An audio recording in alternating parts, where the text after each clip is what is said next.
One of the features in Longhorn Release 1.8.0 is support for HelmChart Controller installation and upgrade.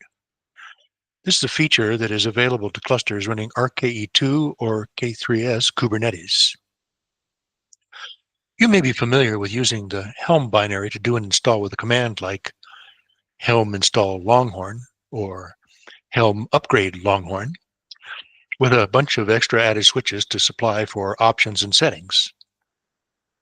With the Helm controller, all that can be stored and applied in its own YAML file. It should look something like this.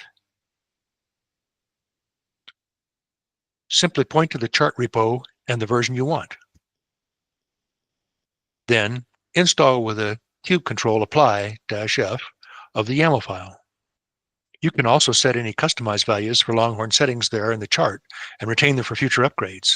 Notice the values under set in the example. One thing it is important to stress, if using this method, be sure that the YAML has failure policy set to abort. The other option, which is the default, is reinstall.